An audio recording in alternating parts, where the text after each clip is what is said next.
Introduction. A lot of marketers have all sorts of wrong ideas about social media marketing. Some think that you only need to post viral content to get tons of traffic overnight.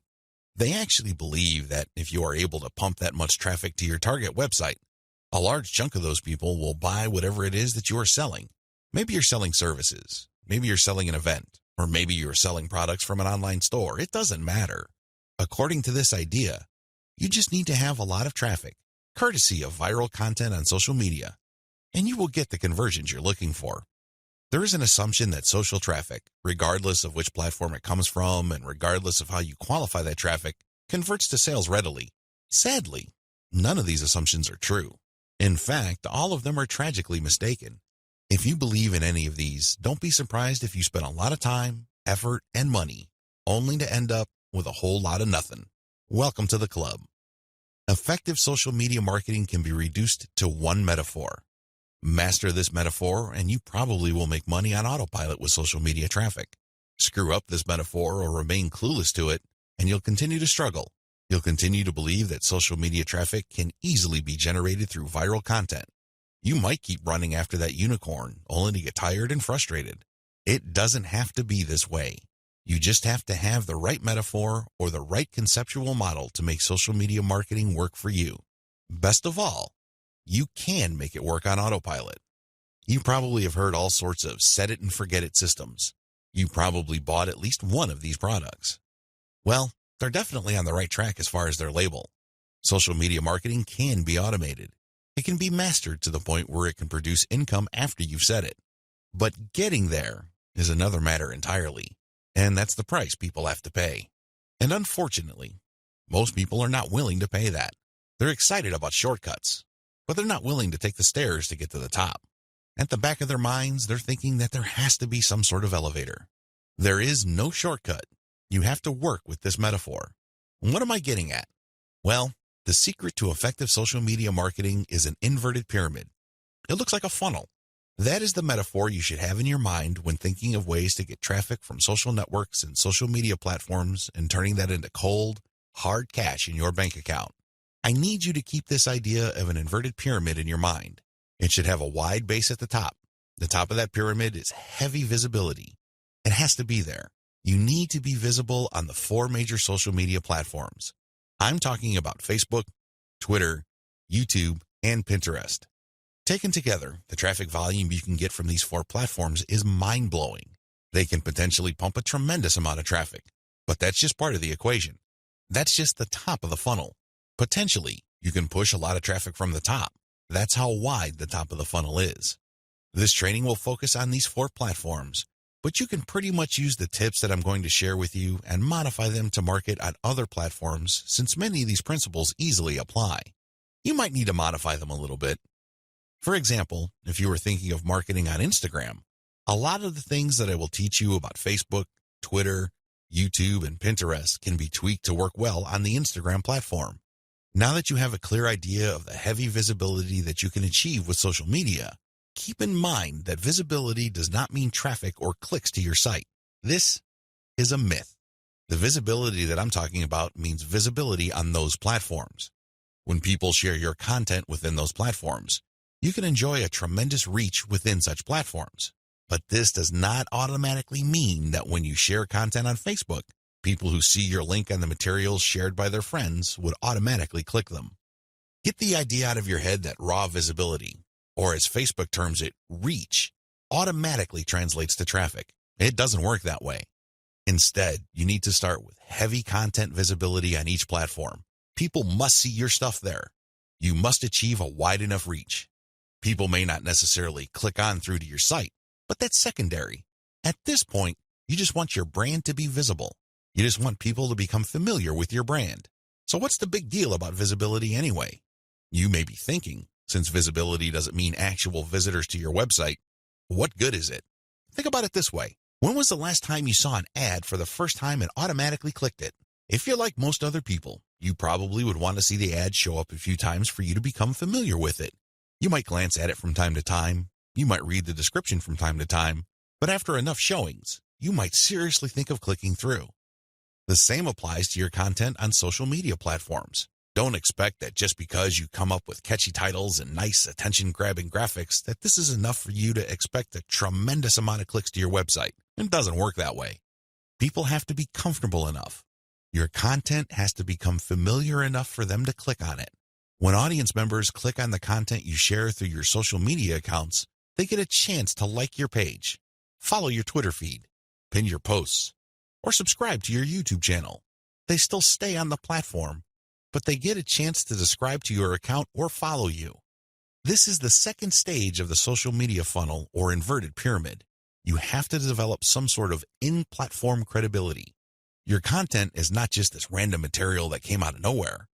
Even if people don't click on it, they see enough similarity in terms of branding, graphics, as well as other content cues so that your brand stands apart from everyone else's. Again, they may not necessarily be motivated to click, but with enough repetition through social media channels targeting certain topic categories and hashtags, your brand doesn't remain an unknown quantity. Once you have people checking your content out through your social media accounts, you can then send them call to action content, CTA. This content recruits people to your mailing list. This social content that you're sharing offers some sort of incentive. Maybe you're giving away a free booklet. Maybe you're giving away software. Whatever the case may be, there is some sort of giveaway to incentivize people to click on that link, enter their email address, and join your mailing list. Whether you use freebies, special content, special free tickets to an online webinar that's pre-recorded, it doesn't really matter. Whatever the case may be, the end game is to get people to join your list. The end game? But when you look at the funnel, the end game is to get people to that narrow end of the funnel. At that end, you're not necessarily getting them to click on an ad to buy something. You're doing something far more valuable. Instead, you're calling them to action so they join your list. You are converting your social media reach, meaning the top end of the funnel, to list membership, which is at the very narrow point at the bottom of the inverted pyramid. This is where the magic happens. Once people join your list because you have successfully incentivized them to enter their email on your squeeze page, you get a tremendous opportunity to build a long-term sales relationship. That's really the best way to describe it, because when people give you their email addresses, what they're really telling you is that they trust you enough to want to have a business relationship with you. This means you should not abuse that relationship. You should not send them garbage. You should not send them spam.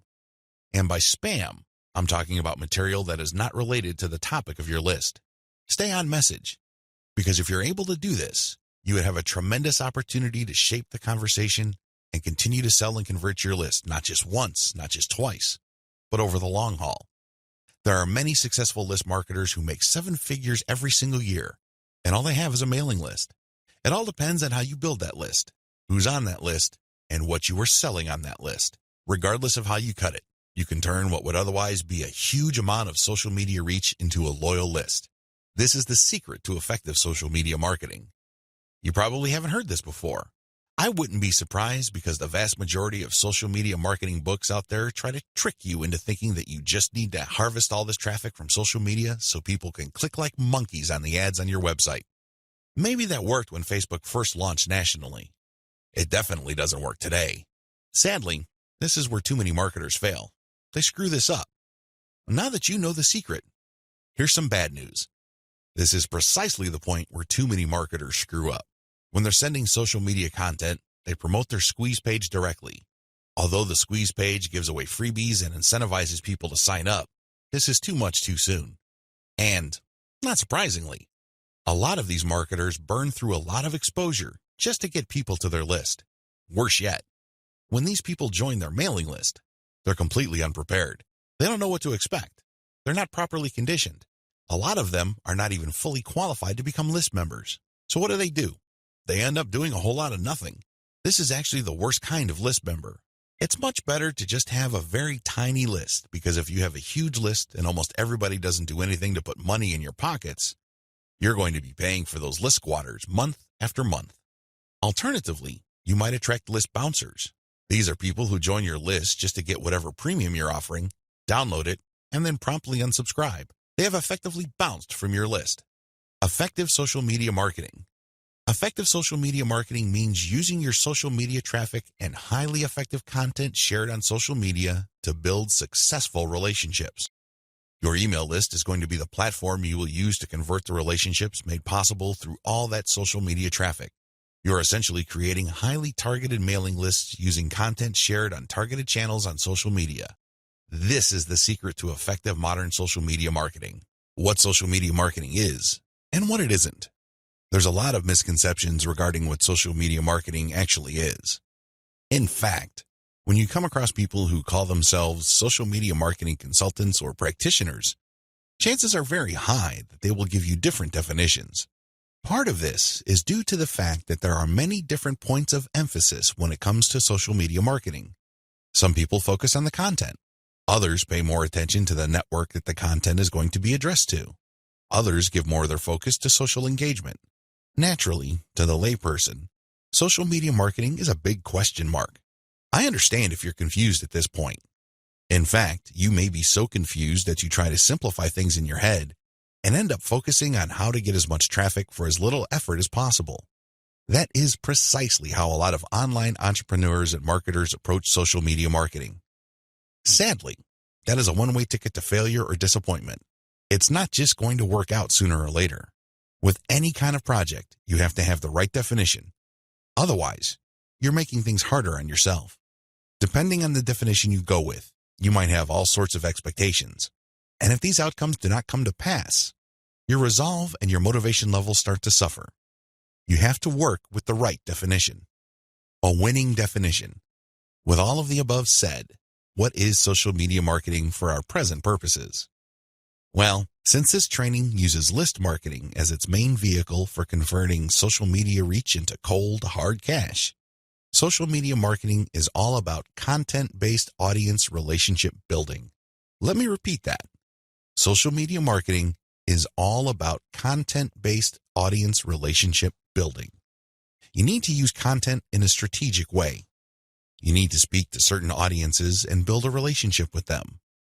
This relationship is not this broad word that makes people feel good, but ultimately doesn't mean much of anything. Instead, this relationship has a tangible form. And I am, of course, talking about your mailing list. Once you get people on your mailing list, that's when the fun begins. Everything else is just a workup or a preliminary prior to that point. You need to get people on your list. Social media marketing is going to be your primary vehicle to get people to your list. Everything has to revolve around that list. And this must shape, inform, and guide your social media actions. Managing your expectations.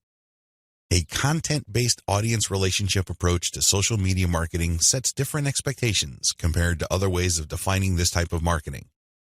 When you read the typical social media marketing book, for example, How to Dominate Twitter, the focus is on traffic. Unfortunately, if that is your main goal, you end up with a the more the better mindset, and you feel really depressed at the end of the day because the traffic doesn't come. Even if it does, there's not going to be enough of it. You have set yourself up to fail. When you use a content-based audience relationship building approach to social media marketing, your focus is on getting the right content in front of the right eyeballs to build the right levels of trust. This is a long-term game. It is definitely a marathon, not a sprint. Since that is your expectation coming in, you position yourself for a long-term victory.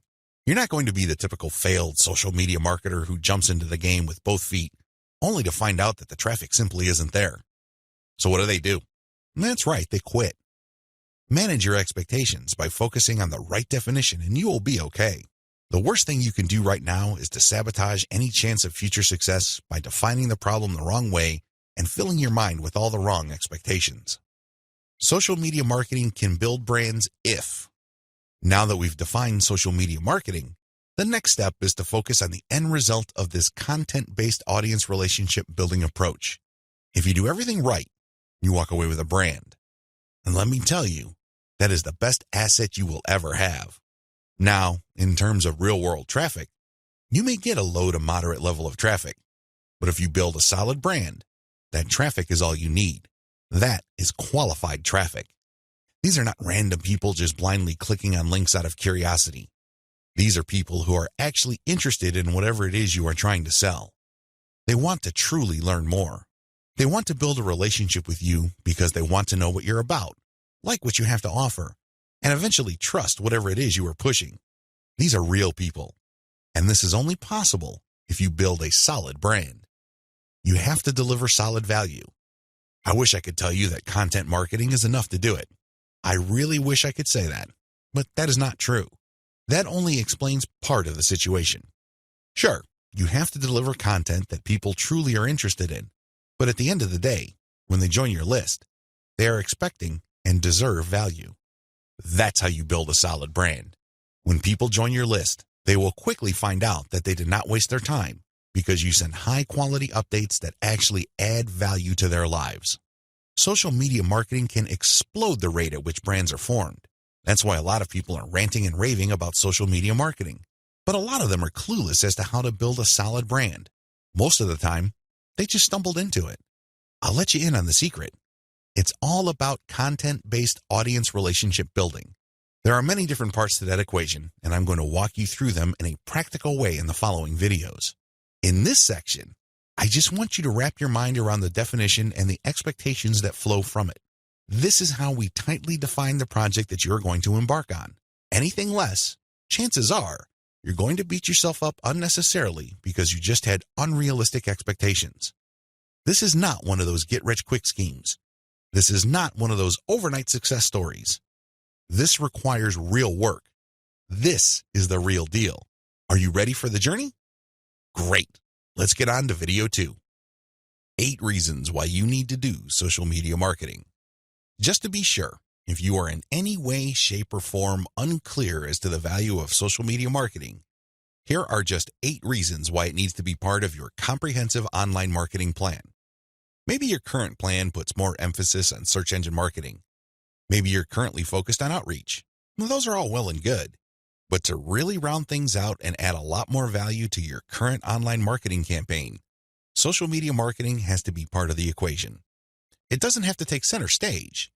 It doesn't have to be your overarching priority, but it has to be a part of the total mix. Here are just 8 of the thousands of reasons why your company, regardless of its size, needs to do social media marketing. Reason number 1, social media's huge direct and viral reach. If you build a solid page on Facebook, you develop a direct reach. This means that a certain percentage of people who like your page will see your updates. While it is true that Facebook has been reducing the organic reach of Facebook pages recently, there's a workaround to that. When people go to your page, you can instruct them to like your page and then click your page's settings to show your updates first. You might want to show a video that teaches people how to do this. You might even post an animated GIF. Whatever you do, clue people in that they can fix their settings to see your updates first. Now, for people that take the time and bother to do this, you have to offer content that is really valuable. This puts the onus on you. There has to be real value on your page for them to want to do this. But you can increase your direct reach by instructing people. On top of that, when people like your content, they can share it on their wall. Since people on Facebook have friends and their friends have friends, this can easily have an exponential effect. In fact, even if your page only has 100 likes, but these are real people with real friends, don't be surprised if one of your posts gets really viral and spreads all over the place. Social media enables you to have a large direct reach. It also provides you with a tremendous opportunity to enjoy an exponential content coverage. Reason number 2, social media is habitual. While different demographics have shown softening or weakening of social media usage on a daily, weekly, or monthly basis, this still doesn't take away from the fact that a lot of people habitually use social media. In fact, a lot of people do this the first thing in the morning. When they wake up, they go to their mobile phone or tablet and check their updates. It can easily become a habit. This gives you a tremendous opportunity to get your content and brand in front of many interested eyeballs. Reason number 3, target audiences use different content formats. The great thing about social media marketing is that you're not restricted to just one content format. You're not restricted to video, pictures, links, blog posts, text, or audio files. Instead, different platforms specialize in different formats.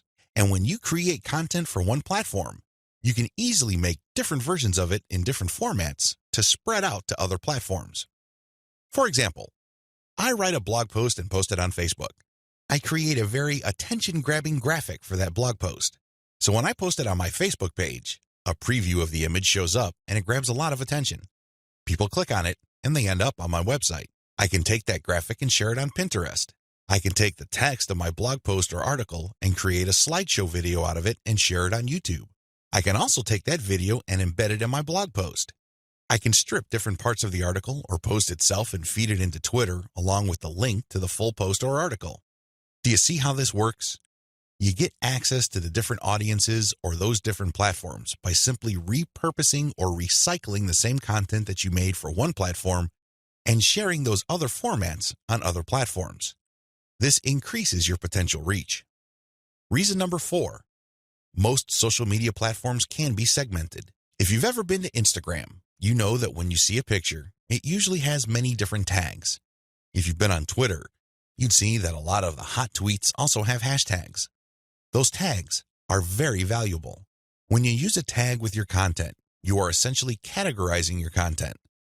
People use those tags to search for content. This is a very powerful segmentation tool. People who are looking for cute Chihuahua puppies will use certain hashtags that are different from people looking for libertarian political posts. If you have a very tightly defined audience, social media platforms' built-in segmentation tools and features can definitely help you. You probably already know that huge audiences that are not very targeted are essentially worthless. Thanks to social media marketing segmentation features, you can get a smaller volume of people from many different platforms, but you can rest assured that these people are actually interested in whatever it is you are saying. These segmentation tools go a long way in helping you to find a very refined and well-qualified audience base. This, in turn, increases your likelihood of making a sale. Reason number 5, sharing content on most platforms can be automated. Thanks to tools like Hootsuite and Social Oomph, you don't have to worry about manually going to Facebook or Twitter and copying and pasting materials from a document or spending hours setting up your scheduled posts. You can automate your posts to publish up to 6 months on Facebook. This means that you can set up your Facebook account to post 6 to 10 or more times every day, but you don't have to babysit it because you have fed the content in. The best part is that a lot of these automation tools use bulk feeds, meaning you can format your content in an Excel file and convert it to CSV and plug into these tools. You don't have to input the materials one by one. Talk about saving a lot of time while also maximizing your reach. Reason number 6, you can run a 2-track marketing campaign using mailing lists. The heart of a content-based audience relationship marketing campaign on social media is to build a highly targeted mailing list. Now, this is not what you think. A lot of people are thinking that once they build the list, they're on their way to becoming a millionaire. Absolutely wrong. They're missing a step. When people join your mailing list, it really is a general mailing list. By general, I'm not saying that it talks about all subjects under the sun. I'm not talking about that. Instead, I'm talking about general interest in the specific topic. You really don't know yet at this point who is a buyer and who is a person who is simply looking for information and is still trying to make up their minds whether they trust you enough. You create a general list, and then eventually you try to upsell them to a buyer's list. And how do you do that? Well, you sell low-cost items on your general list. You can sell a booklet for $1. It doesn't really matter what the price is. It has to be very low because what you're really trying to do here is that you're trying to give people a means to identify themselves as a buyer, and you want to make it as smooth and easy as possible. $1 is almost an afterthought to most people. They won't think that it's too painful to buy your product. But once they get to your buyer's list, you eliminate them from your general list, and now you have a pure list of buyers. That list, my friend, is a gold mine. That's where you send your money-making updates.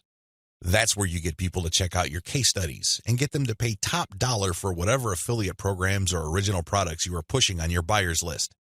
This is called a 2-track marketing campaign. It's extremely powerful, and it has made a lot of people rich. But you have to step away from the very common mistake of thinking that once you get a lot of people to your mailing list, you have it made. Absolutely wrong. There is another step that you need to take. Reason number 7, your brand gets natural repetition through multi-platform marketing. Assuming that all your social media accounts on all 4 major platforms look similar to each other, you get many bites at the apple. You really do. When people run into your brand on Facebook, there's a chance they might run into your brand on Twitter. If there is enough graphical similarity between your brands, then they can see that you're all over the place and they can converse or engage with your brand regardless of where they are on the internet. Eventually, this builds a tremendous amount of familiarity and people might become so comfortable that they join your mailing list when you call them to action. The best part of this is that it happens naturally by you simply creating accounts on all the major platforms. Your brand speaks to people who are interested in your niche, regardless of where they go. Reason number 8. Save money through content repurposing. Make no mistake about it, content generation is expensive. Even if you hire highly qualified, talented, skilled, and experienced people from countries with huge numbers of people who speak English as a second language, you can still be out thousands of dollars every year. High-quality writers from places like India, Pakistan, and the Philippines may be cheaper than American writers, but their costs still add up over time. One of the things about social media marketing that really excites me is the fact that you can create content and repurpose it into many different formats. This reduces your cost. If I hire a writer from India and pay that person $1,000 a month, I can get a fixed amount of content. At this point, I can choose to pay that person another $1,000 to get even more content, or I can take whatever content he or she produced and turn them into videos, infographics, or strip them down into questions for tweets. I can turn them into diagrams. I can take the voiceover of the video that I produced and turn it into a sound file. I can even make a slideshow of those materials. Once I have all this repurposed content, then I can share them on format-specific platforms. For example, I can share the slideshows on SlideShare. I can post the infographics on Pinterest. I can post the product shots or general product pictures on Instagram. I can post the questions on Twitter. I can also post the videos on YouTube. Best of all, I can post all the formats on Facebook. Do you see how this works? When you do this, you buy content once, repurpose it, and share it so you get a higher chance of getting traffic or visibility with that repurposed content. You're not creating content constantly. In fact, the name of the game is to produce as little content as possible, but market these high-quality pieces widely. This is how you maximize their value. The old idea of constantly publishing content just to get a few eyeballs here and there is dead. Seriously, that's a one-way ticket to the poorhouse. Your better approach would be to make that content work for you by converting it into many different formats. You then share these different formats on platforms that specialize in those formats. I hope the 8 reasons above are clear and that you are pumped up to do social media marketing right. In video 3, we're going to talk about picking a social media marketing campaign that is most likely to produce results for your type of online business. See you there. You need to modify your social media marketing campaign based on your online business type. I know this video is going to throw a lot of people off, but people need to understand this. One of the major reasons why a lot of otherwise intelligent and experienced social media marketers fail to get the results that they're looking for is the fact that they're using the wrong approach. Their approach to social media marketing and the websites they're promoting is a one-size-fits-all approach. Now, you don't need me to explain to you why that's a bad idea. It doesn't work in most areas of your life, and it definitely doesn't work when it comes to social media marketing. You can't look at this project with the mindset that as long as you pull traffic from social media platforms, then you can use the exact same method and the exact same communication tactics, regardless of the online entity or business you are promoting. Since we're using content to develop relationships on social media platforms, this one-size-fits-all approach is even more fatal. I mean, it's a bad enough idea as it is, but if you were to use a content-based campaign, it gets even worse. The reality is that different business types require different content and publishing strategies. You have to customize, modify, and tweak your particular content and publishing strategies on social media to fit the type of website you are trying to promote. Now, there are a huge number of website variations out there. In fact, there are too many. I would venture to say that the only limit really is your imagination. But if you were to categorize these different website types into 4 rough forms, they would more or less fall into the following: publishing, e-commerce or dropshipping, email lists, and traffic sales. Again, there are many variations of these, but if you were to look at the different types of businesses out there, you can pretty much reduce them to these 4 types. When you study these closely, they have different needs. They have different features that must be addressed. Otherwise, you're not going to get the results you're looking for. Unfortunately, a lot of social media marketers would try to promote a blog the exact same way they would try to promote a dropshipping or e-commerce website. Similarly, somebody who is essentially just trying to sell their social media traffic is trying to do content marketing like somebody with a blog. It doesn't work. It doesn't make any sense. The bottom line is obvious. Different strategies require different content types. You must start with the type of online entity you are promoting. Are you promoting a blog? Do you have a website that uses a lot of articles? Do people contribute content? Well, you have a publishing website. Do you have a dropshipping online store? Maybe you built it with Shopify and you use Overload to get products from AliExpress. When people buy stuff from your storefront, your software orders the materials from AliExpress and you keep the difference. Maybe you sell from your own inventory. It doesn't really matter. You run an e-commerce website. This is very different from a publishing business. Similarly, if you make your money through your mailing list, you can't market on social media the same way as you would if you had an online store. Again, different strategies require different content types. What do you have available? Now that I've gotten you thinking about how special your specific website target is, I need you to look at the different content types available to you. You need to think outside the box. You need to look at all the available options out there and how you can create content that is tailored to your specific type of online entity. Here are the list of content types you can use to promote different online entities, but your specific focus and specialization should weigh more heavily on certain types of content instead of others. Audio clips, slideshows, infographics, diagrams, blog links, videos. The bottom line, don't just think links. It really freaks me out. In fact, it really saddens me when I see a lot of otherwise capable social media marketers focus almost entirely on spreading their links. They think that this is the end game. Well, yes, links are important. I can see where they're coming from because when people click on a link, that's instant traffic. But you have to understand that depending on the type of target site you are promoting, you would build a tighter brand if you share different types of content.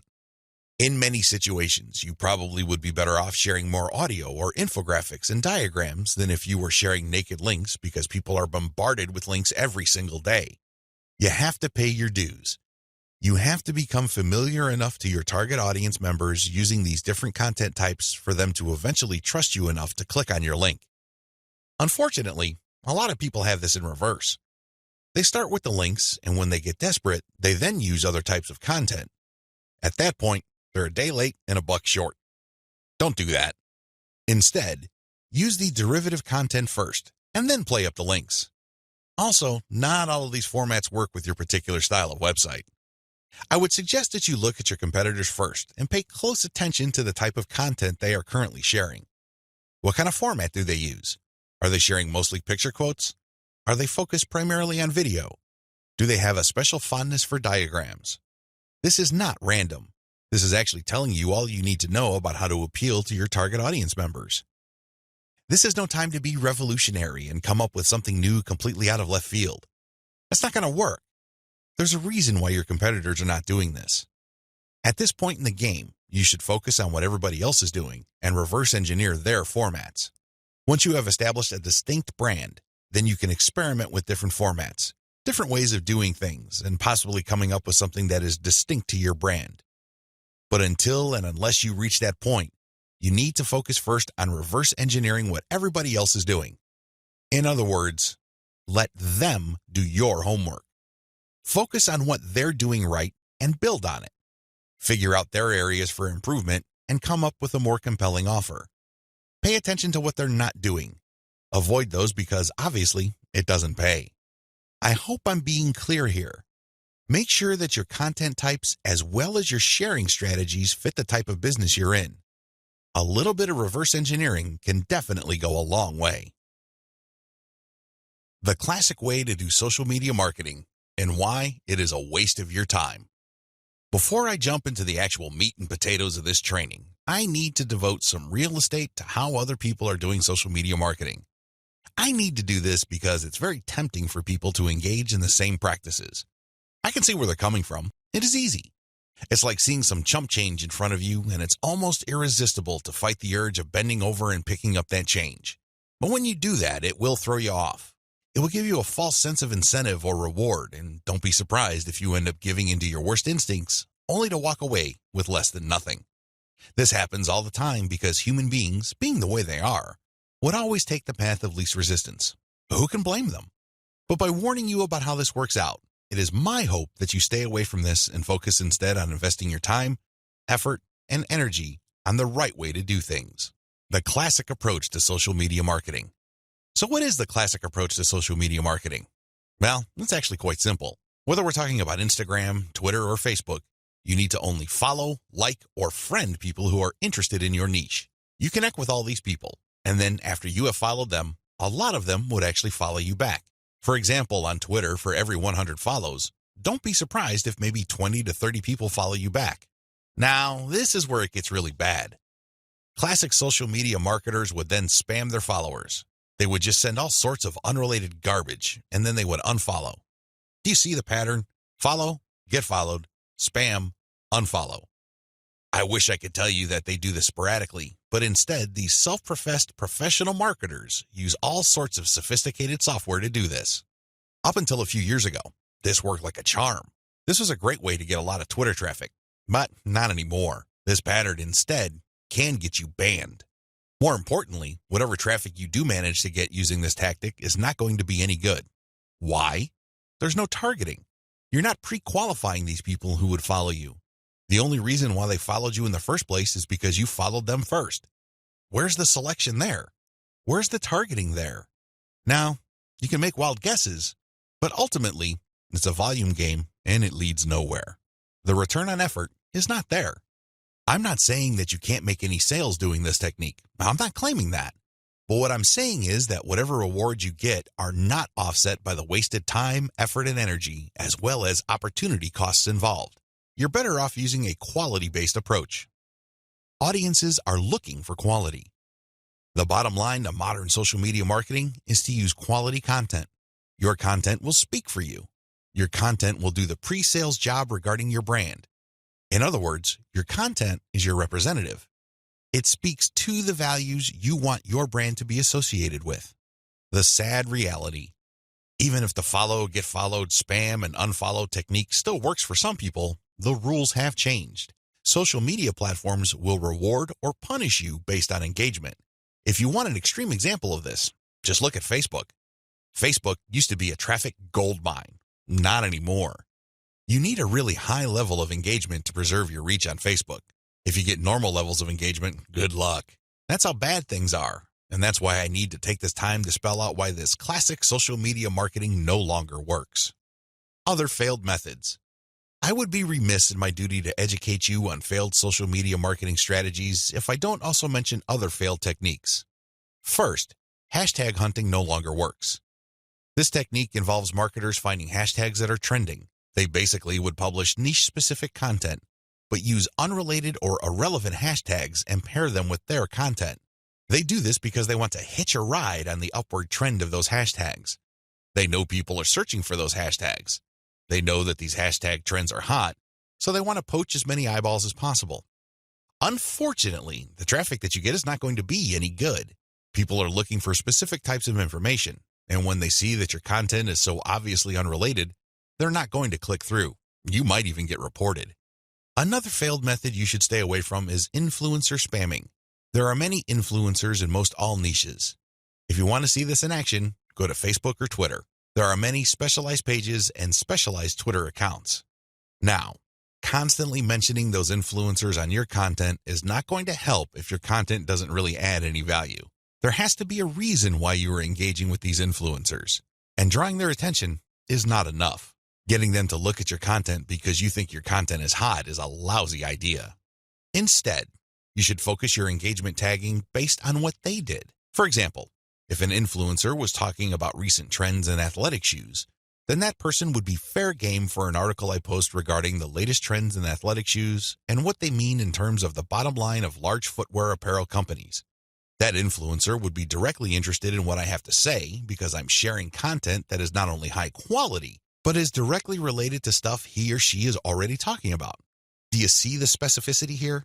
Do you see the direct link?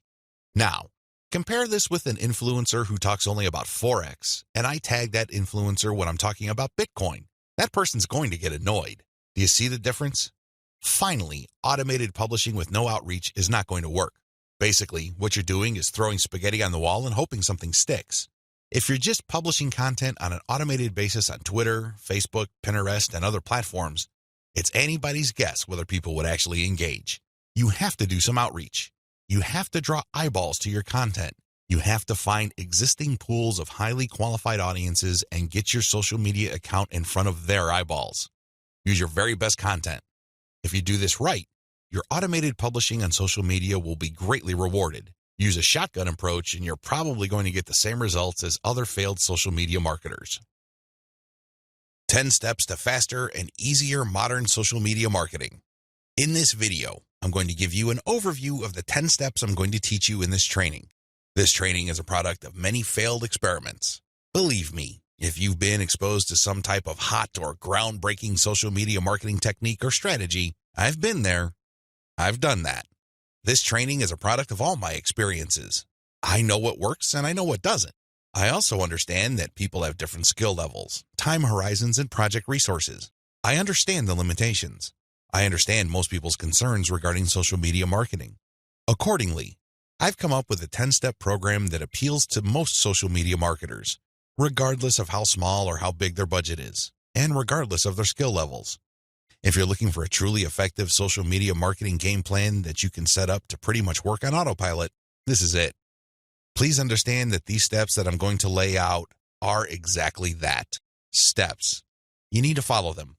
You can't skip a step. You can't assume that since I mentioned certain keywords or I'm talking about certain themes and topics that you have mastered this already. I need you to look at all this information with an open mind and pretend you are learning social media marketing all over again. If you don't have that mindset and you are all too eager to skip steps, don't be surprised if the plan that I'm teaching you will not work for you. How can it? You zip through it. You rushed. You skipped through certain key parts. You need to be patient with this program by going through each step. Don't go to the next step until you've mastered the step you're on. I know you're busy. I know you don't have the time, but you need to do this right. Otherwise, you only have yourself to blame if things don't work out. Are we clear? Okay. Here are the 10 steps to faster and easier modern social media marketing. Niche research and targeting. Content curation. Reverse engineer your competition's top content. Create fine-tuned payload content.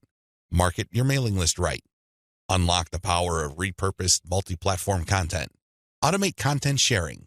Scale up your targeting. Sell to your list differently. Reinvest your profits the right way. Those are the 10 steps. I know they sound pretty simple. They definitely appear pretty straightforward, but the devil, as always, is in the details. See you in the next video. How to do niche research and targeting the right way. I can't even begin to tell you how many times I've run into social media marketers and they automatically want to know about traffic generation. Forget about niche research.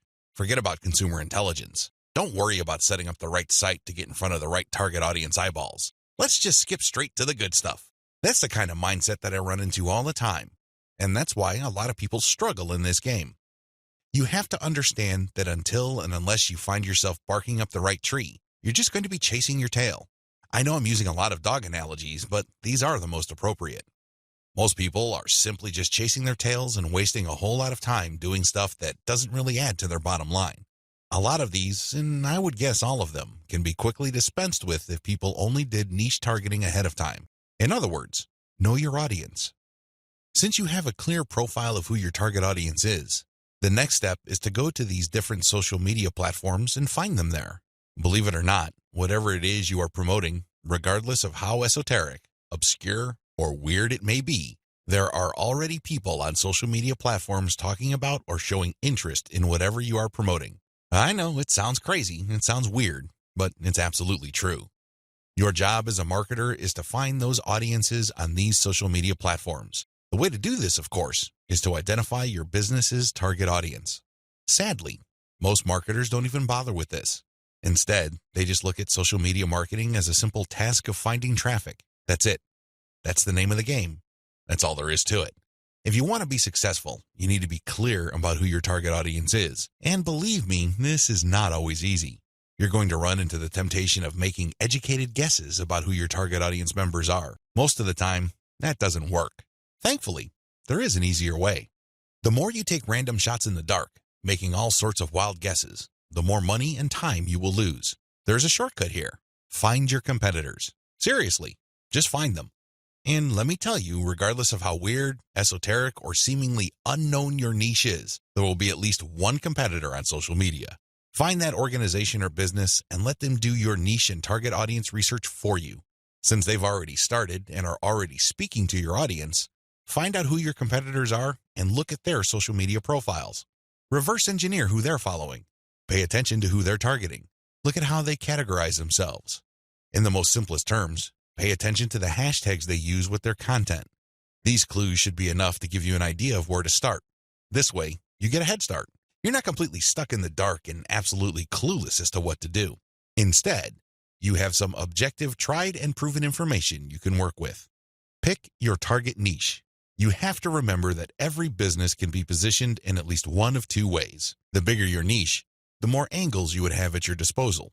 You can look at different subsegments of your niche. You need to understand how this works because you might think you have a clear niche, but it may well turn out that there are many different layers or tiers to that niche. There might be different subsegments there. You should have a clear understanding of what your niche is generally and what subsegments exist within that larger niche. Again, you can reverse engineer your competitors to take a stab at this. Regardless, you need to do this. You need to get this information. Now that you have an idea of what your target niche is, go to the different platforms like YouTube, Facebook, Twitter, and Pinterest. Now, look at whether these places have sizable content areas or messaging areas like Facebook pages, groups, Google Plus communities, Twitter hashtags, Pinterest pinboards, and existing YouTube channels.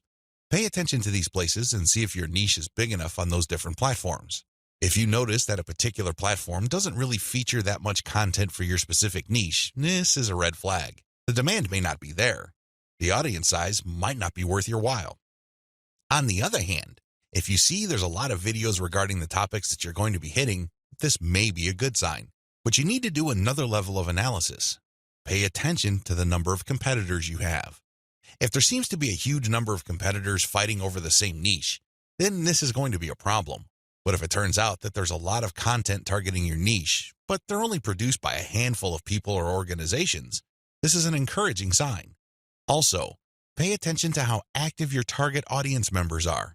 Look at the content that's being shared regarding your niche. Do you see a lot of engagement? Do people share this stuff?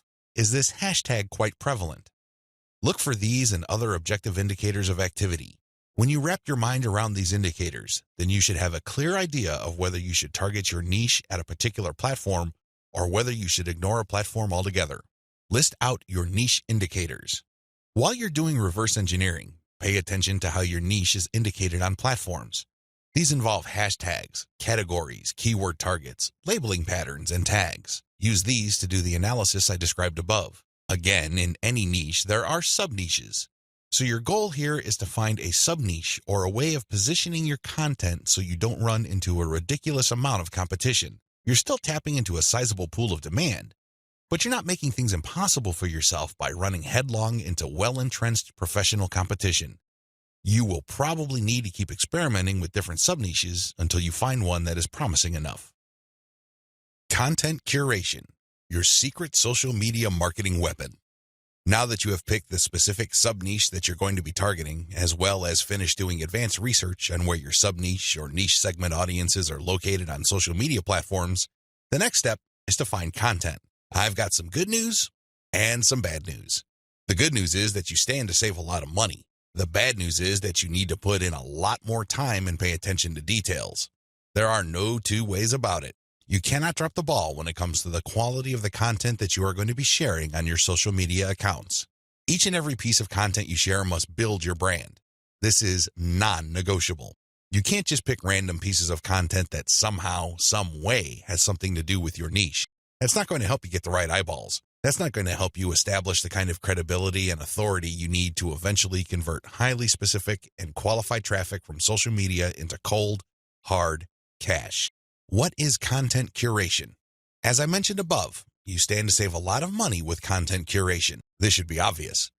After all, you're not going to be using the content that you yourself created. Content curation is all about picking other people's content and sharing those materials on your social media accounts. This creates a win-win situation. Since you're sharing links and descriptions of such content, the creator of that content gets free traffic. You, on the other hand, get to build up your credibility because people are rewarded for following your accounts with highly targeted, highly specific, value-added content. Everybody wins. The user wins, you win, and of course, the original content creator comes out ahead. This is how it's supposed to work. You win big time because you save a tremendous amount of money not having to create a huge amount of original content. If you've ever tried to write your own stuff or outsource content creation, whether in the US or to other parts of the world, it can get quite expensive very quickly. Content curation enables you to build credibility with your audience in a very inexpensive way. You use other people's content. You get to entertain them, build credibility, and gain their trust. The downside here is the time. Sure, you're not spending greenbacks, but you're definitely going to be spending time. As I mentioned above, you cannot be indiscriminate when you are trying to do content curation. Whatever goodwill you have built up for your brand will go up in smoke if people catch on to the fact that you are just randomly curating and spreading low-quality content that may have something to do with your niche. That's not going to cut it, not by a long shot. Adopt the right content curation strategy. Now that you know where your target audience members are on social media platforms, you build credibility by populating your social media accounts with highly credible, high-authority third-party content. This is called curation. In between those materials, you're going to be sharing your own original content. From time to time, you're going to call people to action to take a look at the incentives you're giving away for them to join your mailing list. This is how you play the game. When people follow you, they are rewarded with top-notch content. It doesn't really matter whether you produced that material or it was written by somebody else. Your followers get rewarded for following your account. They get niche-specific material. Eventually, you build trust with them because you only send them the very best materials. They start paying attention to your own materials. More importantly, they start noticing the content you share, which actively encourages them to sign up to your mailing list. This is the key. You intersperse your own original content. You create an impression of quality in their minds because you're sending only the very best third-party content. You then mix in your own original content, which is of the same quality as the other stuff you're sending. Eventually, they warm up to your brand, and this is where your call to action content comes in. You call them to action regarding the freebies you're giving away. Maybe you're giving away software, a booklet, discount codes, or even a full-blown book. It doesn't matter. You are ethically bribing them to enter their email addresses so they can download the incentive. That's how you build up your mailing list. On top of all this, when people join your mailing list, you call them to action to share the emails that you're sending them. Maybe you should ask them to forward that email to their friends. Maybe you would want them to copy and paste the material and post it on their Facebook wall. The best part to content curation is that it's very easy to automate. Seriously. This is one way of content promotion that is very automation friendly. You only need to get the URLs of the third-party content that you're curating and plug them into an Excel sheet. You then convert the file into a CSV file, which is then imported by social media scheduling tools like Hootsuite and Social Oomph. You don't have to manually enter anything. You don't have to schedule everything by hand. You can do all of this through software. Isn't that awesome? You get to build credibility while at the same time minimizing work. Now, with that said, you need to pay special attention to the content quality. High attention to detail is the key. You have to resist the temptation of running basic keyword searches on Google or on social media platforms and grabbing anything that is somewhat related to your niche. That is a one-way ticket to brand destruction. You worked hard to build your social media brand. It really would be a shame to see it all go up in smoke because the content you're curating is very unpredictable when it comes to quality. There may be several days when you're sending the very best, cutting-edge reports on your niche, followed by a few days of just completely worthless content. What do you think prospective fans would think? Either they would think that your brand is unreliable or you're unprofessional. Whatever the case may be, you're not going to be convincing people that your brand focuses on the very best in your niche. You need to be very discriminating when you select your content. You have to read through the materials. Make sure that the content is alive, updated, and well-written. This, of course, takes time. The trade-off, obviously, is that you don't have to spend money. Regardless, you need to pay close attention to the content that you're sharing because it represents your brand. The quality it contains either makes your brand look good or erodes your brand. It's your choice. Reverse engineer your competitors' top content. In the previous video, I mentioned that you're going to have to mix in your original content. Now, the question that's probably on the top of your minds is, how do I know which content to produce? Well, there are two ways to do this, like I mentioned earlier in this training. You can try to figure out things on your own and engage in all sorts of experiments, or you can just simply allow your competitors to do your homework for you. I hope you can see which path is the easiest. It should be obvious. If you are sending the very best content on your niche, your original content must be at the same level or better. Otherwise, your followers are not going to take the bait. They're not going to trust your brand. They appreciate the fact that you're collecting all this information, and they're probably going to stick around and follow your social media accounts. However, you can't count on them to do much of anything else. There's really no incentive for them to join your mailing list. Why should they? Your content is not that great. They only need to compare the kind of original content you produce with the other top-notch third-party stuff you're sharing to see your weakness. Do you see the problem here? You have to produce top content if you want your brand to be credible. Thankfully, this is easier than you think. Simply reverse engineer your competitors. Look at their most successful stuff. But how do you know? Look at the social media indicators of their content. How many likes does their top content get? How many shares? Is there any other indicator that shows that this content actually has traction? Maybe you should pay attention to the number of comments for that content. Maybe you would want to run a backlink checker on a piece of content and see how many other blogs or websites link to that piece of content. This is how you measure the overall success of any single piece of content so you can use it as a template, if you will, for your own content. I'm not saying that you should rip it off. Instead, I'm encouraging you to use it as a starting point and come up with something so much better. Focus on what works. When you look at your competitors' most social pieces of content, you are basing your own original content on themes and topics that actually work.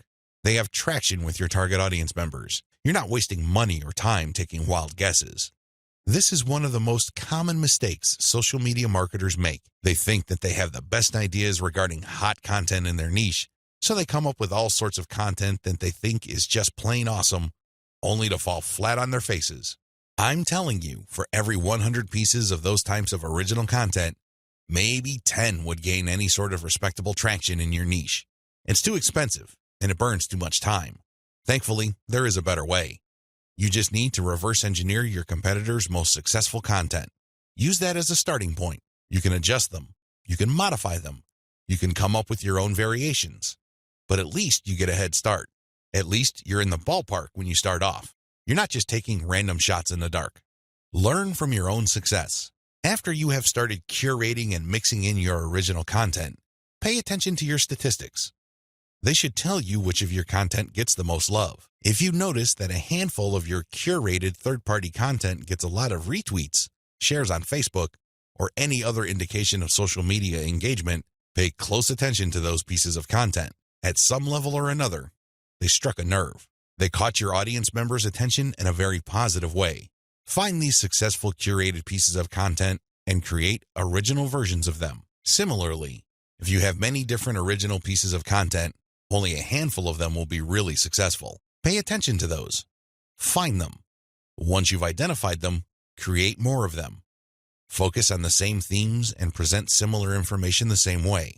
The key here is to focus on what works and expand it and grow it. Ditch the stuff that failed. Build on your strengths.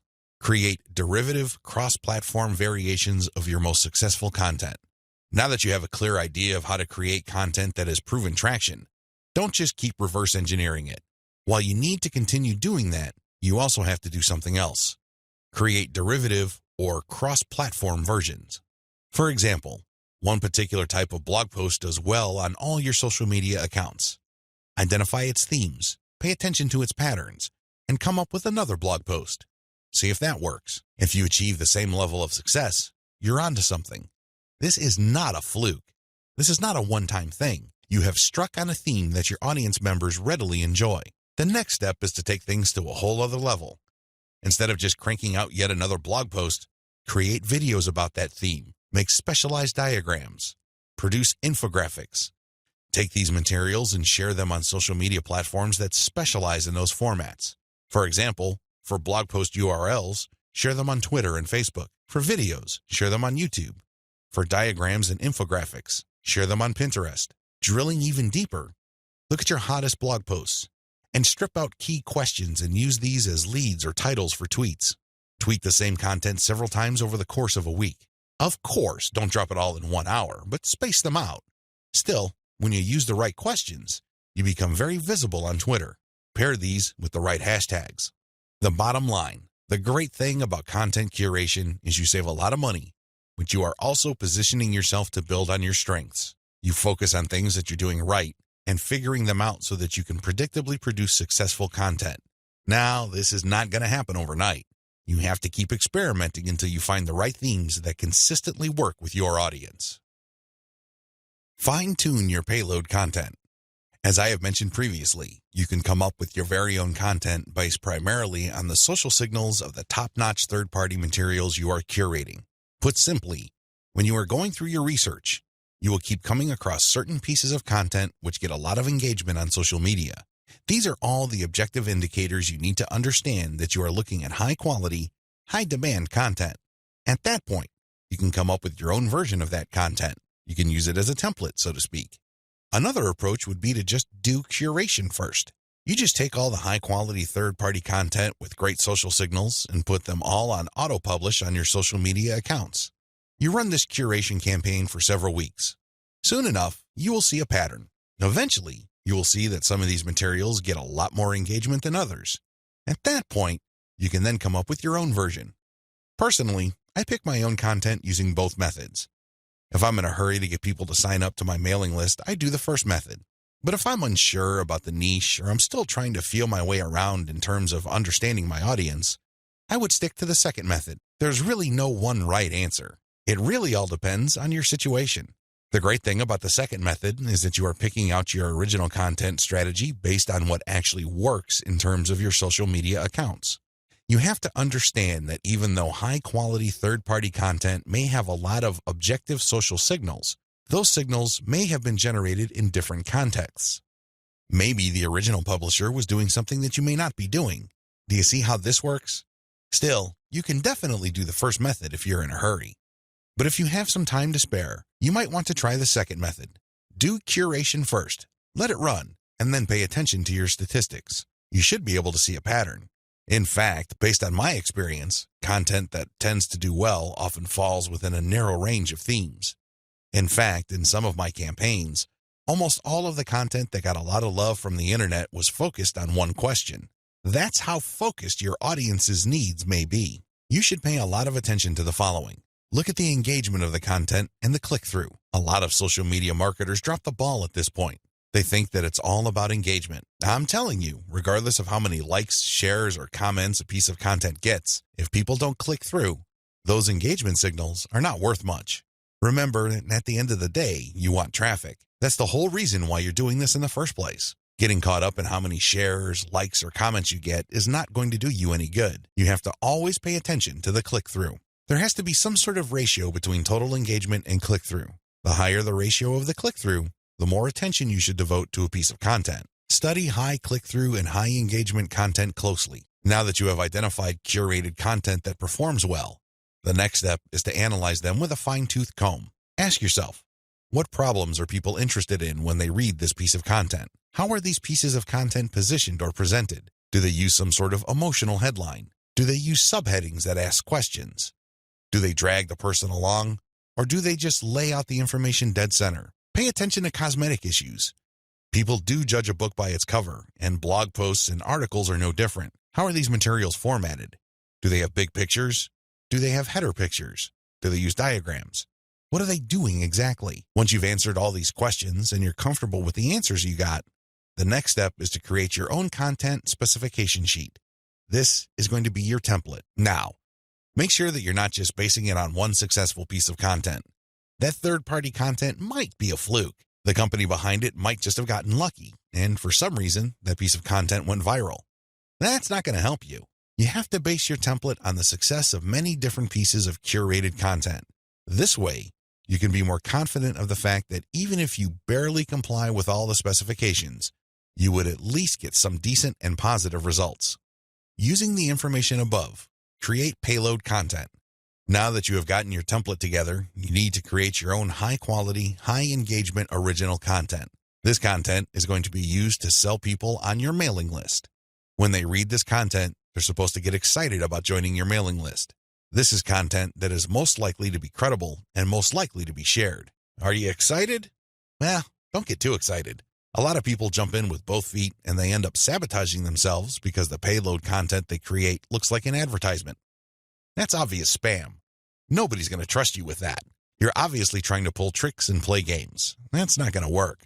Instead, the content must be informative. Think of it as an infomercial. You're selling something, that much is obvious. But people have to walk away with solid value. You have to walk that tightrope. There's a thin line between shoving stuff down people's throats and providing solid value without asking for anything in return.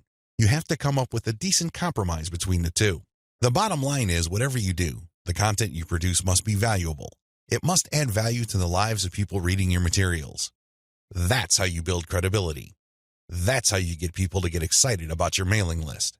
Remember, your list is supposed to add value to their lives. It's going to be very hard to give that impression when the content that you share is worthless. I hope you can see that. I'll see you in the next video. Market your list right. Now that you have figured out your payload content, the next step is to understand what kind of giveaway you're going to have to use to get people to sign up for your mailing list. In an ideal world, people can see the value you bring to the table. They only need to look at the content you share as well as the crucial information they get from your premium content.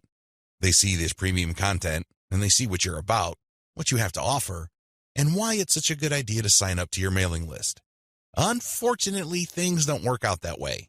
Even if you have the very best blog posts and articles on your website, people still need a push to sign up to your mailing list. This is where incentives come in.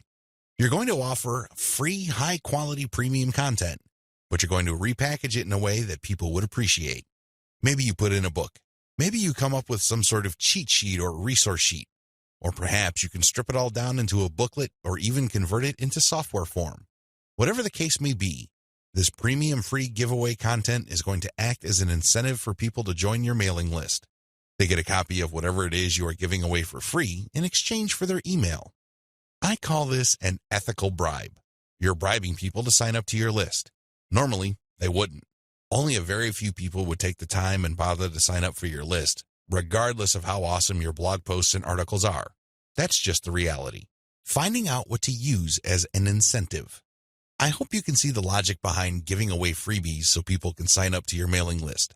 People need a push. People need some sort of extra sweetener to get the deal going. They need something extra to get them off the fence and onto your mailing list. Now, the next step is to figure out what kind of incentive to give away so people would join your mailing list. The good news is, you don't have to start from scratch. You don't have to take wild guesses. You don't have to take shots in the dark. When you pay attention to your top-performing original content, you should have all of the information you need to come up with a compelling incentive. For example, if you run a gardening blog and you notice that a lot of people click on share and otherwise engage with your content on tomatoes, it's probably a good idea to come up with a free giveaway book on how to build your own inexpensive tomato greenhouse. You see how this works? Pay attention to your best-performing original content. Look at the questions they answer and look at the questions they fail to answer. This way, you can use your popular content as a launching area for your incentive content. You let your readers know that if they need more information, and they will because the content that they're enjoying are missing certain items, they should click on this link. That link, of course, is your squeeze page. The squeeze page advertises your giveaway and lists out the reasons why people would want to download that giveaway. It's pretty straightforward. You're just offering premium content that your other freely available content is already pointing to. They're pointing to that content because they don't contain that material. They do a good job of building credibility and authority. They do a great job adding value to the lives of your readers, but it's also obvious that there are certain parts that are missing. For those extra materials, they have to sign up. It's absolutely free. It doesn't cost them a dime, but they need to sign up to your mailing list. This is how you set up your mailing list. It has to be closely tied to your premium content. Coming up with incentives or freebies that look like they came out of left field because they're unrelated to whatever it is you're currently doing is not a good idea. Chances are quite good that you're going to fail. When you come up with incentive content that is directly related to the materials you're already sharing, you create a feeling of value. There's also a feeling of exclusivity. After people have seen your content and have become aware of what you are and what your brand is about, you let them in on a special premium. This is a special deal that other people who haven't accessed your brand have no idea about. Position all your original content to push your mailing list first. To play up the value of your incentive content, you first have to promote the value of the mailing list. I know this sounds counterintuitive, but if you think about it, it makes all the sense in the world because, in reality, it's the mailing list they're signing up for. The freebie that you're giving away is just a bribe. It's intended to get people to enter their email address and nothing more. If you were to use all your original content to play up the fact that people can get this additional content, don't be surprised if people sign up to your list and quickly unsubscribe because they really don't care about your list. Again, you're walking a tightrope here. On the one hand, you want people to get excited about the premium you're giving away for free in exchange for their email address. On the other hand, you want people to see the value that they would get by being members of your mailing list. This is how you should play it. All your original content should push your mailing list first. I'm not saying that you should not tie it into the incentive, but your original content should highlight the fact that when people join your mailing list, they will continue to get valuable information. This is the key, because when you use your tried and proven content to push mailing list membership, people are less likely to join your list and immediately unsubscribe. They are aware of the value that the list can possibly bring to their lives. You then play up the premium content as part of the membership. In other words, it's an extra. It's not the main focus of the list. Keep the list separate from the premiums you use to get people to sign up to your list. I hope this is clear because you want to play up the list first, but it must be obvious that you are using the premium content, whether it's a free book, a booklet, a cheat sheet, some sort of pre-recorded video, or something else, as a means to get people to make a decision. That's the bottom line. You want the incentive to push people to make a decision to join your list, but all your original content, and your website by extension, should push the reader to see the value of being a list member. A lot of social media marketers completely blow this. They think that it's all about marketing the incentive. Well, to continue with the example I raised earlier, what happens after you get people to sign up to your list in exchange for the greenhouse guide? That's right, nothing. Why? You played up the value of the greenhouse guide to such an extent that people are clueless as to what other value they would get from your mailing list. Indeed, don't be surprised if people start reporting your list as spam after you start sending them updates. They were so focused on getting the free book that the updates from your mailing list completely took them by surprise. This happens all the time because of faulty messaging on your blog or website. You cannot afford to play the game this way. You worked hard to pull all this social media traffic to your site. You spent a tremendous amount of time, effort, and resources to build a solid brand. Unfortunately, you're dropping the ball if you market your mailing list this way. You must sell the list first, but the incentive must be used to push people to make a decision. This is the proper order of priority. Anything else will fail. Set up your squeeze page for maximum social appeal. As I mentioned earlier, you should use your content to push your mailing list. You should use your content to upsell your squeeze page. But this doesn't mean that you can get away with badly designed squeeze pages. It's not going to cut it. Your squeeze page must be well designed. After all, this page is a specialized recruitment page. When people get on this page, you have to make the case as to why they should join your list, and not just for the incentive. While the incentive takes a big chunk of the real estate of a squeeze page, you should be clear about the fact that people are signing up to your list. With that said, you have to make your case. Why should people bother with your updates? Why should people stay on your mailing list? What kind of value would they get? Remember, people are always asking what's in it for me. Your squeeze page must answer that question effectively, clearly, and powerfully. Your squeeze page must be well designed enough to be able to make that connection, while at the same time, it must be easy to market on social media. Maybe you should have a graphic on your squeeze page that can be easily posted on Pinterest. Maybe you should have a video on your squeeze page that can be easily shared on YouTube. There are many ways you can go with this. What's crucial is that your squeeze page must be social media ready. At the same time, it should also do a good job of recruiting people. Set up the right confirmation page. When people join your list, thank them and make them feel welcome. You also have to clue them in regarding the content they should expect to receive. Make them feel that they just did the right thing. Make them feel that they solved a major problem. Not only do they get access to the digital freebie you're giving away, but they're also going to be receiving valuable information regarding a particular topic that they have problems with. This is how you sell the list. Simply hyping up and over-promoting the premium is not going to help you convert social media traffic into cash. That's just not going to happen. You have to sell the list. You have to build trust in the list. Unlock the power of repurposed content. I've already described this in an earlier video, but this topic is so important it deserves its own standalone video. When you create original content for your blog or website, you already know that this content has some sort of traction in your niche. You already know that there is a significant amount of demand for this particular type of content. Not only did you base your decision on the social signals of your reverse-engineered competitors' content, but you're also picking out content choices based on your own statistics. In other words, you're basing your best content on tried and proven material. You're not taking shots in the dark. You're not taking wild guesses. You're not crossing your fingers and hoping that something sticks. Instead, you have based your decision on what actually works. Congratulations! But you shouldn't stop there. Once you have noticed that this content really performs based on the amount of clicks as well as the social media engagement it gets, the next step is to repurpose that content, turn them into other types of content, and reshare them on platforms that specialize in those content types. For example, if your blog post is getting a lot of retweets and clicks, you might want to strip the blog post into questions. This isn't all that hard because if you look at any type of content, it consists of answers to questions. The questions may not be obvious. The questions may not be plainly stated, but the content is meant to address certain concerns. These concerns can be reworded into questions. Strip your most powerful and best performing content into a series of questions. Each question then is linked to the article or blog post that answers it. Tweet these and pair them with niche-specific hashtags. By using automation tools, you can rotate different questions that essentially promote the same piece of content. Since you're rotating hashtags, there's a high chance that different people looking for different segments of your niche would become aware of your tweet and possibly click through. Another thing you can do is turn your article into slideshows. Each article brings to mind many different mental images.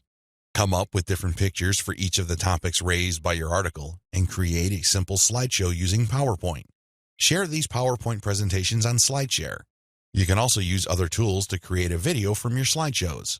Once you've created these videos, you can obviously share them on YouTube. Alternatively, you can look through the issues you raised in your blog post and turn them into infographics.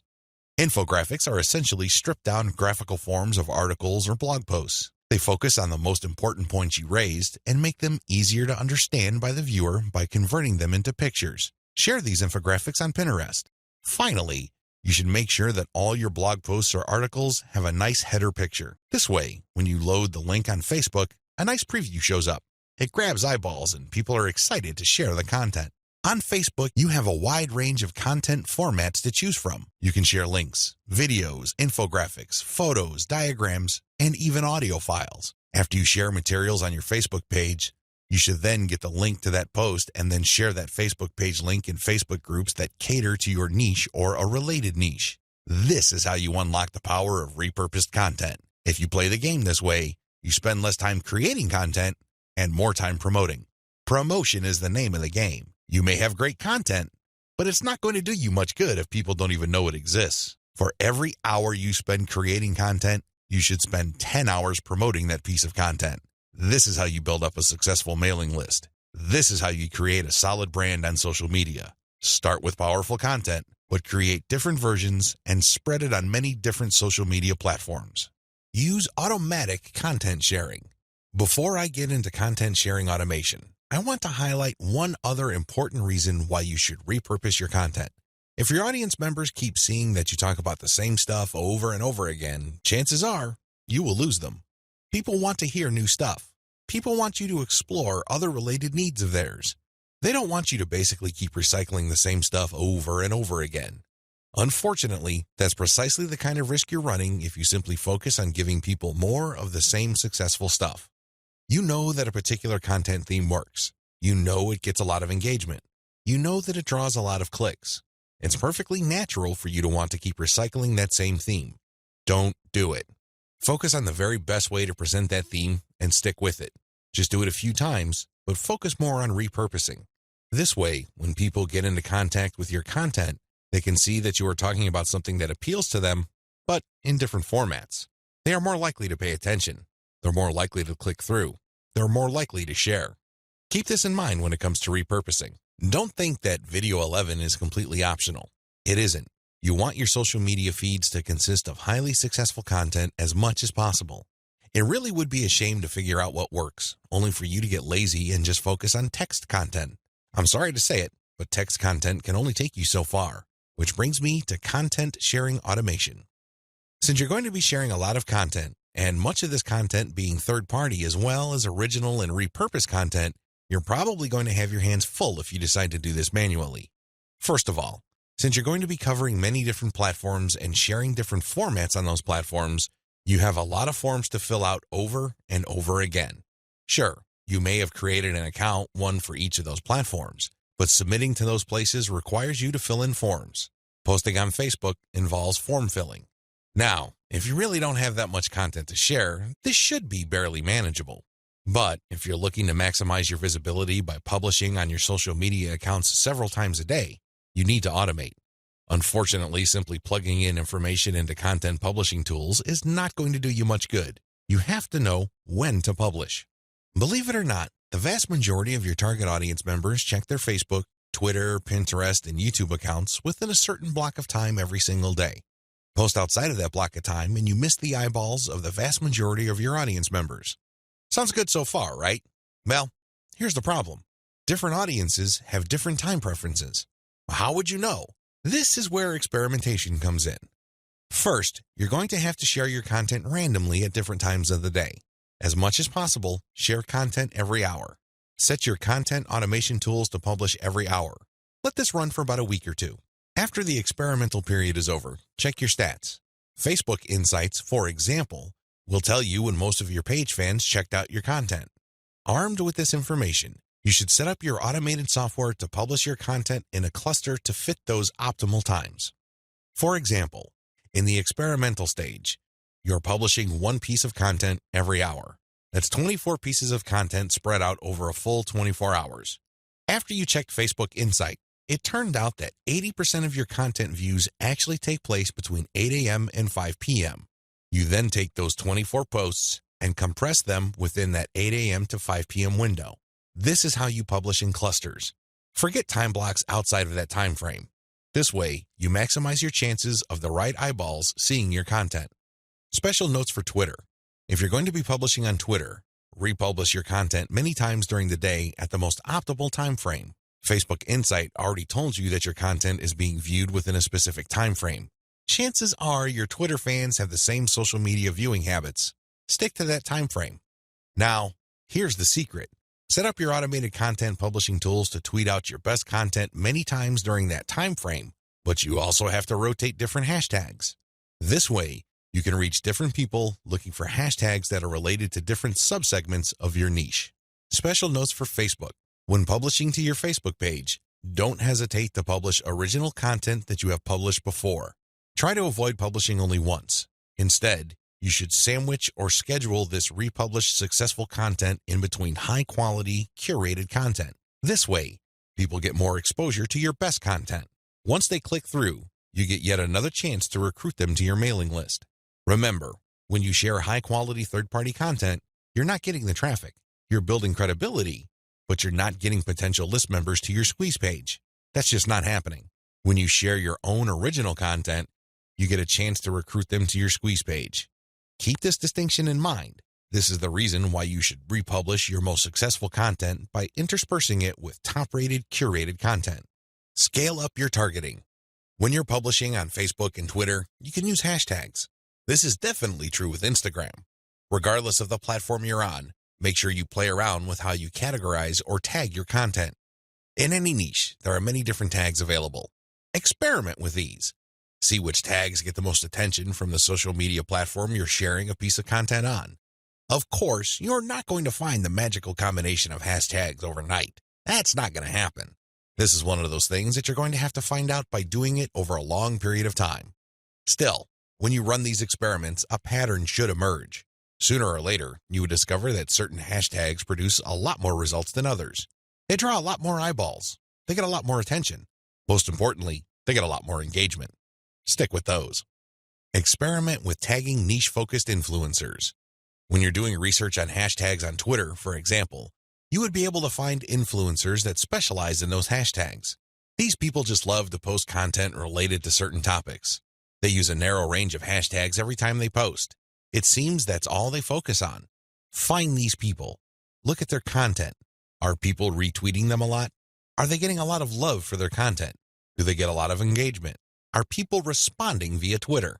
It should be fairly easy to see which accounts are influential in your niche and which aren't.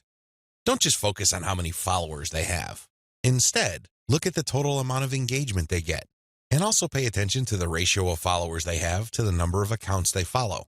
For example, if I find Mike Smith to be a big poster in my niche because it seems that he just seems to rotate among the 10 hashtags that are most relevant to my niche, I look at his followers in relation to the number of accounts he's following.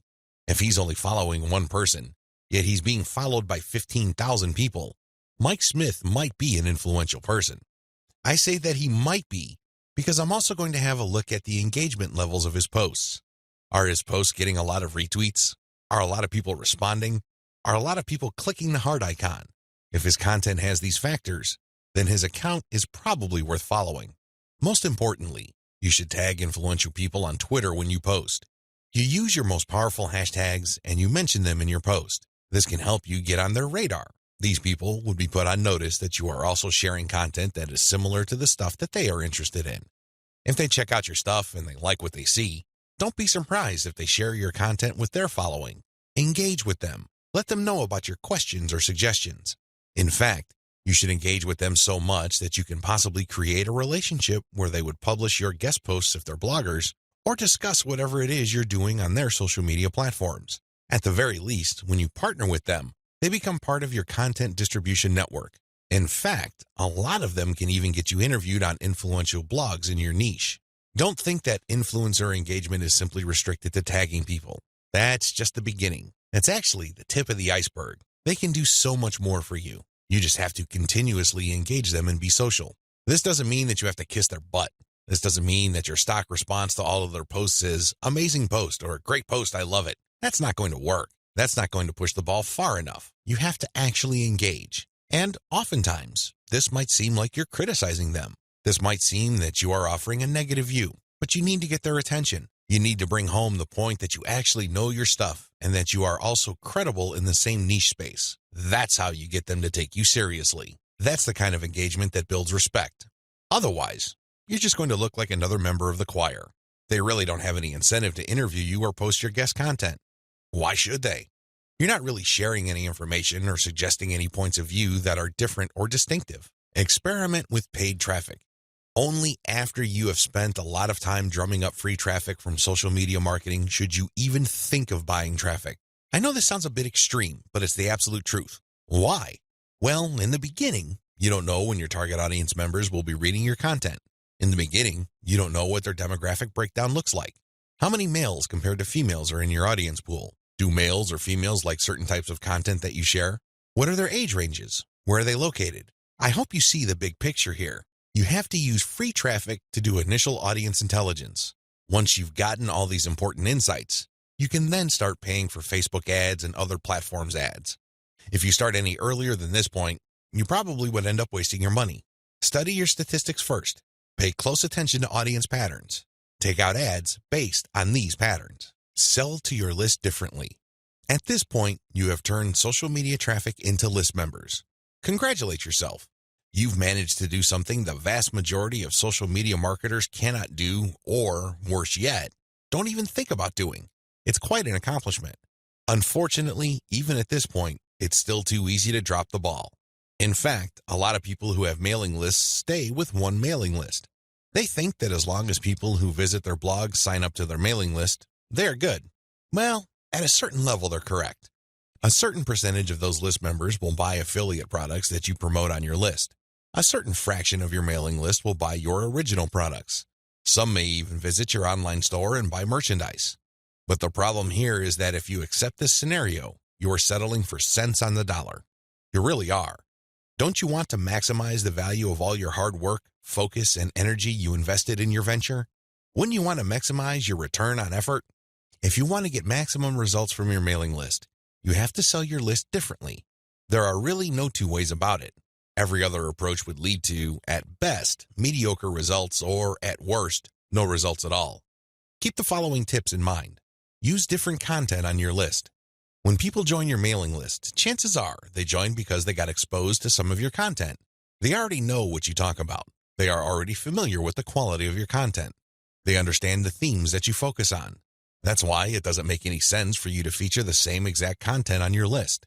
Sure, you may make some changes. You might change the title. You might even switch things around. But people aren't dumb. They can see right through that.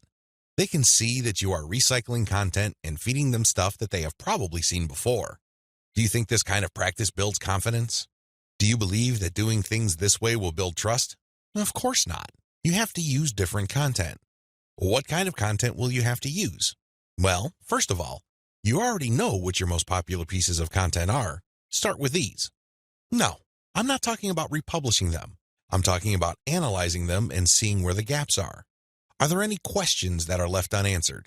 Are there any questions that were raised by the answers that you gave in those popular pieces of content? These should be enough to get your mind going as to the kind of finely tuned, high-value content that you're going to be sharing on your list. Remember, your updates are the ultimate reward to your list members. Sure, you may have positioned your squeeze page to reward subscribers with a premium, but once they downloaded that premium, they really have no other incentive to keep reading your emails. Do you see how that works? So do yourself a big favor and make sure that the update content you send is the reward. That's how you get people to open your emails and read your materials over and over again. Reward them for being on your list. Don't drop your guard. Don't take it easy. Don't give in to laziness. This is your time to rise and shine. Everything else that happened before this was just a dress rehearsal. This is it. This is where the rubber meets the road, and you better perform. Use premium content. If you really want to hit the ball out of the park with your mailing list, send updates that really highlight how original the content is. Well, how do you do this? Use social proof for case studies. These are testimonials of people that have taken your advice or who have experienced certain things that you talk about. When people read these stories, they can't help but be engaged. They can't help but be absorbed into the narrative. These people sharing their testimonies are real flesh and blood human beings with real problems that your readers can relate to. That's the kind of compelling content that will take your list to a whole other level. Why? Most of your competitors are just recycling their stuff. Sure, they're recycling their best stuff because that material is tried and proven, but they're not really distinguishing themselves. They're not really doing their brand any favors by taking the easy way out. You have to commit to doing things differently. This is how you build loyalty around your content. Remember, when you're running a mailing list, your content is composed of the emails you send out. No more, no less. Upsell, upsell, upsell. I can't say the word upsell enough. If you want your list to make money, you have to upsell. Now, you don't have to be a hero. You don't have to overdo this. You don't have to come off like some sort of super salesman. If you're like most people, you know how annoying pushy salespeople are. You probably will push back. You will probably tune them out and unsubscribe. I can't say I blame you. That's how most normal people respond to pushy salespeople. By upsell, I am just telling you to send content that highlights a problem and a solution. That's all upselling is. You remind people of their range of problems, and you remind them of certain solutions to them. Now, of course, just like with most things in life, there are good solutions and even better ones. Your job is to send email updates that get people excited about finding a solution and laying out common solutions that are good, but are not the best. What you're doing here is you're drawing their attention to the very best solution to their problems. For example, if you run a social media marketing mailing list, you can tell people that creating picture quotes and videos from pictures is a great solution to their original content needs. But an even better solution would be to automate these materials where people just click on images and all of a sudden, a video is created. It saves a tremendous amount of time, effort, energy, and most importantly, the created video would then automatically be uploaded to their social media accounts. That's the kind of distinction between good enough solutions and obviously superior solutions. That's how you upsell people to your list. You're still providing value. You're still answering their questions. You're still addressing their needs. But you're laying out a range of options. They can try to do things on their own or try to do things the way most people handle the problem, or they can try something else. When they look at that something else, that's when you sell your affiliate product, your original product or your service.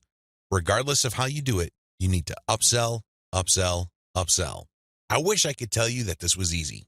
I wish I could tell you that this is just a simple matter of laying out some alternatives and then playing up the best solution. The best solution, of course, pays you a commission and you make money off each sale.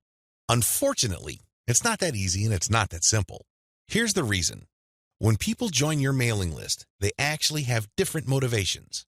Some people are there because they just want to get the freebie, but they're too lazy to unsubscribe.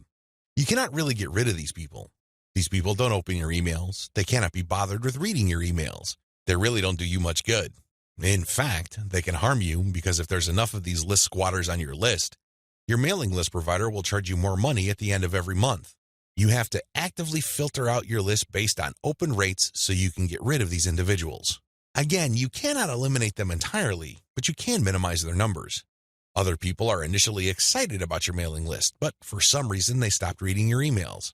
Even others constantly check your emails, and they really love what you have to share, but the problem is they feel that your premium offers are simply too expensive. Now let me clue you in on a secret. When somebody tells you that whatever you're offering is too expensive or too unaffordable, what they're really trying to say is that you haven't completely sold them on it yet. Alternatively, you haven't completely filtered them yet. Either they're not motivated enough or you did not give them enough reasons to be motivated. Regardless, they're still on the fence. You need to push them off the fence. Expert salespeople know this because in the big scheme of things, there's no such thing as unaffordable. If you talk to somebody and you convince that person that they absolutely need to buy your product, there's really no difference between a $10 product and a $1,000 product. They will get that product because you have elevated their perception of that product to the realm of need. People take care of their needs first. Their wants are often left at the back burner. I hope you understand this. I hope you get this. It's not because your affiliate product is too expensive in absolute terms. Instead, it's because you have failed to either qualify the prospect or make your case. And this is why simply upselling by itself is not going to work. You have to take the next step, which I'm going to describe below. Use the $1 list filtration method. You have to filter your list members into two groups, interested people and interested people who buy. These are two totally different groups of people.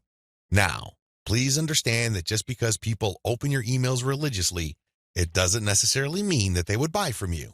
Like I said above, maybe you did not present your case properly. Maybe you did not qualify them properly. This $1 list filtration technique that I'm going to teach you enables you to filter your list members properly. What you would do is, instead of trying to upsell people to $19.95, $34.95, or $349.50, or any other similarly priced products, everything that you're going to be selling on your general list will be priced $1. No more, no less. By general list, I'm talking about the list all people who sign up to your mailing list get on. This is your default list. I want you to treat this general list as your starting list. This is kind of like the vast, unfiltered, generic mass of people who are interested in your brand. When you upsell people using $1 offers, you enable people to segregate themselves based on their motivations. These are people who are motivated enough to spend $1.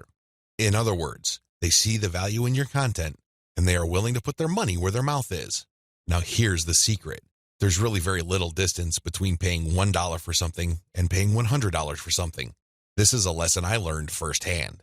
When I first tried this, I thought the only people that will get on my dollar list are cheapskates. These are misers. In the back of my mind, I thought that they're just not going to buy big-ticket items. Boy, was I proven wrong. If somebody is able to psychologically hurdle the distance between 0 and 1, they can, given enough exposure and enough content, hurdle the difference between $1 and $100. This is not theory, nor is it speculation. I see this all the time with my own two eyes. Your job is to filter your general list. You're basically telling people, when you run these $1 offers, to prove to you whether they are just interested or truly interested. This is a self-segregating mechanism. Use it. People who sign up for your general list are interested in quality content. That's what they're there for. But only a fraction of them would actually be willing to pay money. You make your money off this golden fraction. You use your buyer's list to make real money. Again, you have to sell your list differently. This applies to your two types of mailing lists as well. Your general list, they get quality information that is distinctive like social proof and case studies along with upsell messages. Your buyer's list, on the other hand, gets more in-depth material with higher value upsells. Again, if somebody's willing to go from $0 to $1, you have a tremendous opportunity to get that person to go from $1 to $100, $1,000, or whatever amount you want. Now, keep in mind that the higher the dollar value, the lower the conversion rate, but you get the point. You have to get people to segregate themselves based on their readiness, willingness, and eagerness to buy. And since $1 is essentially friction-free, this list filtration method works like a charm. Reinvest your profits the right way. By this point, the $1 filtration method has enabled you to make a decent chunk of cash every single month from social media traffic. The next step is to create a business. At this point, you might be feeling that you're just engaged in a hobby. It's a well-paid hobby, but still a hobby nonetheless. This too can be a trap. This can hold you back from the great success that you could otherwise achieve with social media. How do you turn the information that I shared with you into a platform for a business that can withstand the test of time? Simple. Reinvest your profits the right way. Move into other niches after you master your system. This training helps you identify your target niche. I've also given you the techniques to do well in that niche using social media traffic. Once you've made quite a bit of money on your niche and this money comes in month after month, you have to think big. You have to look into other niches that are related to your current niche. This thinking is actually pretty straightforward. If you have already mastered your niche to the point that you're making automatic income month after month, then you can apply the same system to other niches that are closely related to the one you're in. This is how you scale up your business. Instead of just one stream of cash, you build many different streams of cash based on the system that you mastered. You know what hashtags to target. You know what kind of content gets eyeballs. You know how to present information on social media. You know how to promote a mailing list. These and many others form part of your system. It really would be a shame to restrict that system to just one niche. Once you've mastered those, find niches related to those and grow into these other fields. Highly successful list marketers don't just operate one list. They operate dozens, and this translates to 6, if not 7-figure incomes year after year. If they can do it, so can you. Buy more targeted traffic after you find out what works. Once you have discovered the type of content marketing strategy on Facebook that works, you can buy targeted traffic. How? Use Facebook's lookalike technology to target people who share the same interest profile as your existing audience. This is what's so awesome about Facebook. This is also what gets them into all sorts of hot water. Believe it or not, accept it or not, Facebook is spying on you the moment you log into the platform. It pays attention to what you like. It pays attention to what you comment on. It pays attention to what your friends like. And it makes all sorts of predictions regarding your behavior and your interests. Accordingly, if you like certain topics, it creates an interest profile. Facebook's lookalike audience technology enables you to find people who haven't visited your Facebook page who share the same interest profile as your current fans. Talk about an amazing technology. Take advantage of this. It enables you to show your brand in front of eyeballs who are more likely to appreciate it. Invest in more original content. You might want to invest in original content. If you're already making a decent profit from your current system, you might want to take things to the next level and add a whole lot more value to the lives of people following your brand on different social media platforms, as well as in your blog or website with original content. Now, this doesn't mean that you have to roll up your sleeves and write everything yourself. You can hire professional writers to do this. Thanks to global outsourcing, you can get high-quality original content from places like Ozkey.org without it costing you an arm and a leg. You can get high-quality content that truly engages your audiences without it killing your profit margin. Invest in more content updates. This advice really flows from the previous point I raised. If you're going to be investing in more original content, automatically you will be investing in more content updates. You will have a lot more original materials to share. These two actions go together. Regardless, you need to step it up in terms of content updates so you can pack a lot more value. Invest in your original products. When you're started out setting up this system I teach you in this training, you probably would be focused on affiliate products. You get an affiliate from an affiliate program, you market that link on your email updates. When somebody clicks on that link and buys something, you get a commission. Pretty straightforward, very simple. Well, if you really want to make a lot of money, you have to turn your back on affiliate marketing. You really do. Instead, you have to sell your own stuff. The reason why you need to do this boils down to control. When you are selling other people's materials, you are at the mercy of their squeeze page, their landing page, and ultimately, the quality of their product. What if their product sucks? What if their sales page converts only a fraction of the people it could otherwise have converted? You lose out. That's the bottom line. If you want to maximize your control over your income, you need to invest in your own original products. Thankfully, outsourcing is always available to you. You can outsource to professional companies like Ozkey.org or other specialized content producers to help you produce high-quality original materials for cents on the dollar. Sell your own video-based membership courses. The main problem with product sales online is, by and large, you're selling the item once. Somebody clicks the buy button, they pay, they get access to the download link, and that's the end of the story. They already have the product. They can enjoy it, they can throw it away, they can do whatever they want with it. But the transaction only took place once. Wouldn't it be awesome if people keep sending you money every month? Wouldn't it be great if you get recurring income? Well, that's exactly what you can enjoy when you sell your own video-based membership courses. For example, if you have a gardening blog, you can set up a video-based course where you teach people the ins and outs of garden cultivation. Every single month, each member's PayPal account or credit card account is billed a certain amount. You don't have to lift a finger. And this goes month after month after month until they cancel. The best part? You shot the videos once, yet you make money off them month after month. How awesome is that? This is called passive income. And the great thing about this is that you don't have to stick with video. It can be any kind of membership. Maybe you can give them access to pictures. Maybe you can give them access to files or even software. It doesn't matter. What they're paying for is the right to download that material month after month. This is the key. Recurring income should be your ultimate goal. This is how you maximize your effort. You're putting in less work while getting more money out of the system. Unfortunately, this is not something that you can master getting out of the gate. It also doesn't happen overnight. You have to pay your dues by doing the other steps above first. Conclusion. Social media marketing confuses a lot of people. It definitely leads to a lot of dead ends if you let its myths get the better of you. This training shines a light on one effective way of using social media exposure to turn social media reach into cold, hard cash in your bank account. While I'm not claiming that these steps are easy, they are doable. You just need to follow instructions. You need to conduct experiments and focus on what works. The key here is to use this information to fit your particular set of circumstances, to produce practical, actionable steps that you can use to earn a truly passive income. Don't move one step ahead until you've mastered the previous step. Now that you have all the information that you need to succeed, please understand that none of this will make you rich if you let it stay in your head. Not in a million years. You have to take action on them. You have to get that sense of urgency that you need to make this information a reality. The longer it stays in your head, the less likely your finances will change. Give yourself a deadline. Commit to a firm start date. Once that date comes, start. You don't have to be a hero. You don't have to hit a home run the first time you step up to the plate. As long as you're making a small step forward, that's good enough. Why? A small step forward is still a step forward. You have to keep doing it. You have to take step after step. It doesn't matter what side of the bed you woke up on. It doesn't matter what you're feeling. None of that matters. What matters is you stick to the plan. If you're able to commit and focus, you will succeed. I wish you nothing but the greatest success. Thank you for watching this training.